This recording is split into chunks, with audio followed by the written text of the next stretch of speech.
ये कहानी है जॉन नाम के मछुआरे की, जो हर रोज की तरह अपनी छोटी नाव लेकर समंदर में मछली पकड़ने निकलता है। लेकिन इस दिन कुछ अलग होता है। अचानक चारों तरफ घना कोहरा छा जाता है और दूर दूर तक कुछ दिखाई नहीं देता। जॉन रास्ता भटक जाता है और इधर उधर भटकते भटकते उसे एक सुनसान नाव नजर आती है। जिज्ञासावश वो अपनी नाव उस नाव से बांधता है और अंदर जाकर देखने का फैसला करता है। जैसे ही वो उस नाव के भीतर जाता है, उसके होश उड़ जाते हैं। पूरी नाव खाली थी, न कोई इंसान, न कोई आवाज, बस रहस्यमयी सन्नाटा।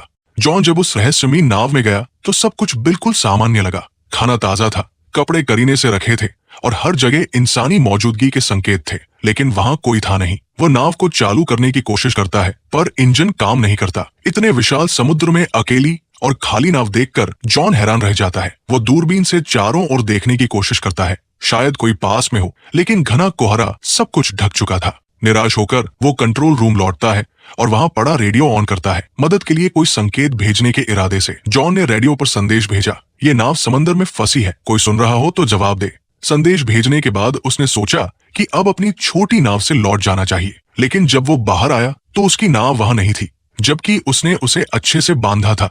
उसकी हैरानी और बढ़ गई जब देखा कि अब चारों ओर फैला कोहरा भी अचानक साफ हो गया था और आसमान एकदम खुला था। अब दोपहर का समय हो चुका था। जॉन को समझ नहीं आया कि ये सब क्या हो रहा है। वापस लौटने का कोई और रास्ता न देख वो उसी खाली जहाज पर लौट आया और नक्शे के सहारे रास्ता ढूंढने लगा। जॉन अब ये समझने की कोशिश करता है कि वो आखिर है कहाँ और अपने घर कैसे लौट सकता है। परेशानी ये थी कि उस रहस्यमयी नाव का इंजन खराब था। अगर उसे बचना था तो किसी भी हाल में इंजन को ठीक करना ही था। वो पूरे जहाज में टूल बॉक्स तलाशता है और कड़ी मेहनत के बाद इंजन ठीक कर लेता है। उसके लिए ये एक बड़ी राहत थी। अब नाव चालू हो चुकी थी और दिशा भी धीरे धीरे समझ आने लगी थी, लेकिन खतरा टला नहीं था। जॉन कंट्रोल रूम में जाकर फिर से रेडियो से संपर्क करता है, मगर इस बार भी कोई जवाब नहीं आता। सब कुछ अब भी रहस्य में डूबा था। फिर वो लड़का ऊपर आता है और उसे अचानक टॉयलेट जाना पड़ता है। कोई आसपास नहीं था तो वो सोचता है कि समंदर में ही कर लेता हूँ। जैसे ही वो किनारे जाता है, अचानक किसी ने पीछे से उसे धक्का दे दिया। वो सीधा पानी में गिरता है। हालत बेहद खतरनाक थी, लेकिन उसने रील को पकड़कर किसी तरह खुद को डूबने से बचा लिया। हवा और पानी का दबाव इतना ज्यादा था कि वापस नाव तक आना मुश्किल हो गया, मगर उसने हार नहीं मानी, हिम्मत जुटाई और धीरे धीरे रील के सहारे खुद को खींचते हुए फिर से नाव पर चढ़ाया। इस सब के बीच उसका काम पूरा नहीं हो पाया तो वो दोबारा टॉयलेट जाने लगा। जैसे ही वो नीचे पहुंचा, अचानक किसी ने जोर से दरवाजा बंद कर दिया। जॉन ने पहले इसे हवा का असर समझा और ध्यान नहीं दिया, लेकिन जब बाहर निकलने की कोशिश की तो देखा कि दरवाजा अंदर से बंद हो चुका है। अब वो हैरान रह गया। उसने दरवाजा खोलने की हर कोशिश की, यहाँ तक कि जेब से एक सिक्का निकालकर ताले में फंसाकर भी खोलने की कोशिश की, मगर सब बेकार गया। अब उसे लगने लगा कि इस जहाज पर वो अकेला नहीं है, कोई है जो उसे परेशान कर रहा है, जो दिखता नहीं लेकिन हर वक्त मौजूद है। उसे लगने लगा जैसे कोई उसके साथ बेरहमी से खेल रहा हो। वो जोर से चिल्लाया, कृपया जो भी हो दरवाजा खोल दो, मैं कोई चोर नहीं, बस देखने आया हूँ। लेकिन कोई जवाब नहीं आया। अब उसे समझ आ गया कि मदद की उम्मीद बेकार है। वो कीबिन की तरफ बढ़ा और अंदर जाकर जो देखा उससे उसकी रूह कांप गई। वहां खून के धब्बे थे। डरावना माहौल था, पर उसने डर को नजरअंदाज किया और एक कैंची उठाकर दरवाजा खोलने की कोशिश की, लेकिन ताला अब भी नहीं खुला। तभी पूरी नाव जोर जोर से हिलने लगी, जैसे कुछ बड़ा होने वाला हो। जॉन बेहद घबराया हुआ था। तभी उसकी नजर ऊपर की एक खिड़की पर पड़ी। वो किसी तरह उस खिड़की से बाहर निकला और चारों ओर देखा। दूर से एक विशाल कार्गो जहाज उसकी ओर आता नजर आया। उसकी दिशा सीधी उसी नाव की ओर थी। जॉन को समझ आ गया कि अगर वो जहाज टकराया तो सब खत्म हो जाएगा। अब उसे हर हाल में अपनी जान बचानी थी। उसने सिग्नल देने का सोचा, लेकिन उसके पास कुछ था नहीं। उसने तुरंत अपनी शर्ट उतारी और जोर जोर से लहराने लगा ताकि कार्गो जहाज का कोई उसे देख सके। लेकिन अफसोस, इतने प्रयास के बाद भी किसी की नजर उस पर नहीं पड़ी। अब जॉन को किसी भी हालत में अपनी जान बचानी थी। अगर उसकी नाव आगे बढ़ती रही तो कार्गो जहाज से टकराकर सब खत्म हो सकता था। तभी उसकी नजर खिड़की के पास लटकी एक रस्सी पर पड़ी। उसके दिमाग में तुरंत एक आइडिया आया, अगर वो इस रस्सी का इस्तेमाल करे तो शायद जहाज को रोक सके। उसने जल्दी से रस्सी बांधी और बाहर फेंकी ताकि नाव की गति रुक जाए, लेकिन हालात और बिगड़ गए। रस्सी इंजन के पंखे में फंस गई और खींचते हुए बाथरूम के अंदर आकर उसके गले में अटक गई। उसका दम घुटने लगा। मरने की कगार पर पहुंचकर उसने हिम्मत दिखाई और एक औजार से खुद को आजाद किया। उसकी गर्दन पूरी तरह लाल पड़ गई थी। वो लगभग मर ही गया था, बट आखिरी पल में खुद को बचा पाया। रस्सी इंजन में फंसी थी, जिससे जहाज की रफ्तार थम गई, मगर ये काफी नहीं था। भारी कार्गो जहाज फिर भी उससे टकरा गया। जोरदार टक्कर से उसका जहाज बुरी तरह हिल गया और जॉन जमीन पर गिरकर बेहोश हो गया। उसके सिर में गहरी चोट लगी थी। कुछ देर बाद जब उसे होश आया तो उसने देखा कि बाथरूम पानी से भर चुका था, मगर सबसे हैरान करने वाली बात यह थी कि वो समुद्र का खारा पानी नहीं, बल्कि एकदम साफ और मीठा पानी था, जैसे कोई जानबूझकर उसे डराने की कोशिश कर रहा हो। वो एक बार फिर टूटकर भीख मांगता है, चाहे तुम जो भी हो, प्लीज मुझे जाने दो। लेकिन फिर भी कोई जवाब नहीं आता। अब वो भूखा, प्यासा और बेहद कमजोर हो चुका था। जैसे तैसे उसने बाथरूम की शावर से पानी पिया, लेकिन जल्दी ही महसूस हुआ कि पानी खत्म हो गया है। फिर जब उसने सिंक से पानी पीना शुरू किया तो हैरान रह गया। अब वो पानी खारा हो चुका था। उसे तुरंत समझ आ गया कि नाव में कहीं छेद हो गया है और समुद्र का पानी अंदर आ रहा है। ये नाव अब ज्यादा देर नहीं टिकेगी। वो घबराकर दरवाजा खोलने की कोशिश करता है, लेकिन लगता है किसी ने उसे बाहर से बंद कर रखा है। रात का समय था और ऊपर से देखा कि कोई अदृश्य, शायद दुष्ट शक्ति इस नाव को नियंत्रित कर रही थी। पानी तेजी से बढ़ रहा था और जॉन थककर सो गया। रात में समंदर में भयानक तूफान आया, जिससे नाव बुरी तरह टूट गई और जॉन भी गंभीर रूप से घायल हो गया। सुबह जब उसकी आंख खुली तो पानी सिर तक पहुंच चुका था, सिर्फ चेहरा बाहर था। अब उसे लगने लगा कि बस कुछ ही पल बचे हैं। तभी अचानक कहीं से क्लिक की हल्की आवाज सुनाई दी, जैसे कुछ खुला हो। जैसे ही जॉन ने हैंडल घुमाया, दरवाजा जोर की आवाज के साथ खुल गया। पानी का दबाव इतना ज्यादा था कि दरवाजा टूटकर नीचे गिर पड़ा और इसी तरह वो बाहर निकलने में कामयाब हुआ। बाहर निकलते ही वो सीधा नाव की छत पर गया ताकि ताजी हवा में सांस ले सके, क्योंकि नीचे ऑक्सीजन लगभग खत्म हो चुकी थी।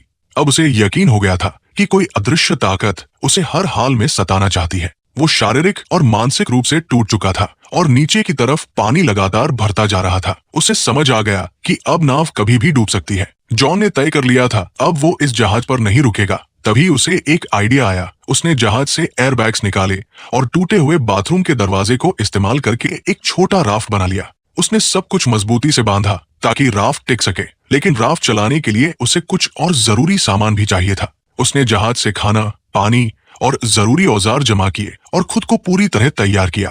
फिर बिना पीछे देखे वो जहाज से उतर गया और राफ्ट पर सवार होकर धीरे धीरे समंदर में आगे बढ़ने लगा। वो राफ्ट पर था और उसके सामने वही बड़ी नाव अब भी खड़ी थी। कई घंटे गुजर गए, लेकिन न तो वो ज्यादा दूर जा पाया और न ही वो नाव डूबी, जिसे वो समझ रहा था कि 5 से 10 मिनट में डूब जाएगी। वो अब भी उसी हालत में थी। तभी उसके दिमाग में एक आइडिया आया, अगर ये नाव अभी तक नहीं डूबी तो क्यों न इसके रिसाव को ठीक कर लिया जाए। अगर ऐसा हो गया तो वो इस मजबूत नाव से आराम से सफर कर सकता है। ये सोचकर वो वापस नाव के पास गया। सबसे पहले उसने रिसाव को ठीक किया, फिर पाइप और औजारों से एक पंप तैयार किया ताकि पानी बाहर निकाला जा सके। उसने जो पंप बनाया था उसकी मदद से नाव में भरा समुद्र का पानी धीरे धीरे बाहर निकल गया। रिसाव ठीक करने और पानी हटाने के बाद उसने जहाज की बाकी दिक्कतें भी ठीक कर दी। साथ ही उसने बाहर से भी मरम्मत की ताकि आगे सफर में कोई और परेशानी न हो। काम खत्म होने के बाद उसने फिर से रेडियो से मदद मांगने की कोशिश की, लेकिन इस बार भी कोई जवाब नहीं आया। मायूस होकर वो वापस लौटा और नक्शा निकालकर एक बार फिर रास्ता समझने लगा। उसने नाव को आगे बढ़ाने की कोशिश की, लेकिन जैसे ही इंजन स्टार्ट किया, नाव बिल्कुल नहीं हिली, मानो फिर से उसे धोखा दे रही हो। वो नाव एकदम स्थिर थी, जैसे पानी में जड़ हो गई हो, और यही सोच उसे अंदर से तोड़ रही थी। वो पूरी तरह थक चुका था, उम्मीदें खत्म हो रही थी। तभी दूर से उसने एक और जहाज आते देखा। अब उसके पास बस एक ही रास्ता था, अपने छोटे राफ्ट से उस जहाज तक पहुंचना। वो तुरंत राफ्ट पर चढ़ा और तेजी से उस जहाज की ओर बढ़ा, लेकिन तभी वो जहाज अचानक हिलने लगा और जॉन की तरफ तेजी से बढ़ने लगा, जैसे किसी ने उसे जानबूझकर उसकी ओर भेजा हो। जॉन ने अपनी रफ्तार बढ़ाई, लेकिन वो विशाल जहाज और भी तेज हो गया, और ठीक इससे पहले कि वो जहाज उसे टकराता, जॉन ने आखिरी कोशिश की और अपने बोट से कूदकर उस दूसरी नाव तक तैरने का फैसला किया जो दूर जाती दिख रही थी। लेकिन जब तक वो वहां पहुंचा, वो नाव गायब हो चुकी थी। तभी उसे एहसास हुआ कि इस रहस्यमयी नाव पर कोई बुरी ताकत है जो उसे कहीं जाने नहीं दे रही। उसने सोच लिया था कि चाहे जान चली जाए, वो इस नाव पर वापस नहीं जाएगा। लेकिन शाम तक पानी में तैरते तैरते ठंड बढ़ने लगी। नीचे डॉल्फिन्स तैर रही थी, पर पानी का तापमान बहुत गिर चुका था। ठंड सहन न हो पाने पर मजबूरी में वो फिर उसी नाव पर लौट आया। वो इतना थक और बीमार हो चुका था कि कुछ सोच पाने की हालत में नहीं था। बस चुपचाप एक कंबल ओढ़कर कमरे में सो गया।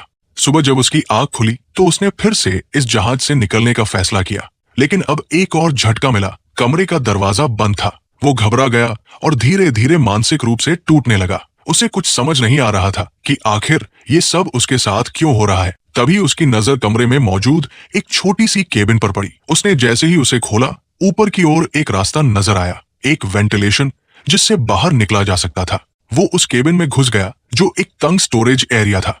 हर बार जब वो स्टोरेज एरिया से ऊपर चढ़ने की कोशिश करता, फिसलकर नीचे गिर जाता। गिरने से उसे कई चोटें भी आई, मगर उसने हार नहीं मानी। बार बार गिरते हुए आखिरकार वो फिर से ऊपर पहुंचा और उस वेंट की खिड़की को खोलने की कोशिश की, लेकिन वो टस से मस नहीं हुई। ऐसा लग रहा था जैसे उसे जानबूझकर सील कर दिया गया हो। अब वहां की ऑक्सीजन भी तेजी से खत्म हो रही थी। सांस लेना मुश्किल हो रहा था। नीचे का दरवाजा भी बंद था। वो वापस कमरे में नहीं जा पा रहा था। उसे लगने लगा कि अब यही उसका आखिरी समय है। लेकिन तभी उसने फिर से वही क्लिक की रहस्यमयी आवाज सुनी। जैसे ही केबिन की खिड़की क्लिक की आवाज के साथ खुली, जॉन बिना समय गवाए बाहर निकल आया। ताजी हवा ने उसे थोड़ी राहत दी। बाहर आकर उसने देखा कि नाव एक छोटे से द्वीप की ओर बढ़ रही थी। ये देखकर उसके मन में उम्मीद जगी कि शायद अब वो इस डरावनी नाव से हमेशा के लिए आजाद हो जाएगा। जैसे ही नाव किनारे पहुंची, वो फौरन उतर गया। उसे लगा कि इस द्वीप पर जरूर कोई है जो इस सब का जिम्मेदार है। गुस्से में उसने एक डंडा उठाया और द्वीप की तलाश शुरू की, लेकिन जल्द ही हैरान रह गया। पूरे द्वीप पर इंसान का कोई भी निशान नहीं था। अब जॉन फिर से गुस्से और डर से भर गया था। जैसे ही वो उस द्वीप से बाहर निकला, एक नया दृश्य उसकी आंखों के सामने आया। वही रहस्यमयी नाव जो उसे यहाँ लाई थी, अब शांत समंदर में आगे बढ़ रही थी, जैसे किसी और शिकार की तलाश में हो। ये देखकर जॉन को पूरी तरह यकीन हो गया कि ये नाव और ये द्वीप किसी बुरी ताकत के अधीन है। उसे अब हर हाल में यहाँ से निकलना था। उसकी जिंदगी अब भी बाकी थी। वो खोजबीन करता हुआ द्वीप की सबसे ऊंची चोटी पर पहुंचा और वहां से उसने दूर एक और द्वीप देखा, लेकिन वो इतना दूर था कि वहां क्या हो रहा है ये वो देख नहीं पाया। जैसे जैसे जॉन द्वीप पर घूमता रहा, वो धीरे धीरे पीछे की ओर आ गया, लेकिन जब वो वहां पहुंचा तो उसकी आंखें फटी की फटी रह गई। ये वही जगह थी जहां से उसकी यात्रा की शुरुआत हुई थी। सब कुछ वैसा ही था। वही उसकी पुरानी नाव ठीक उसी जगह बंधी हुई और वही लोग, जैसे कुछ बदला ही ना हो। पूरा माहौल पहले जैसा था, जैसे कुछ हुआ ही नहीं। जॉन एकटक सब देख रहा था। उसे यकीन नहीं हो रहा था कि ये सब एक बुरे सपने जैसा लगने वाला अनुभव असल में उसके साथ घटा था। लेकिन अब सवाल उठता था, उसकी नाव वहां दोबारा कैसे पहुंची और इस द्वीप की सच्चाई क्या थी? जॉन जब द्वीप के पीछे पहुंचा तो हैरान रह गया। वही जगह, वही नाव, वही लोग, जैसे कुछ भी नहीं बदला। उसे यकीन नहीं हो रहा था कि ये सब असल था या कोई बुरा सपना। मगर जो कुछ उसने झेला वो सच्चाई थी।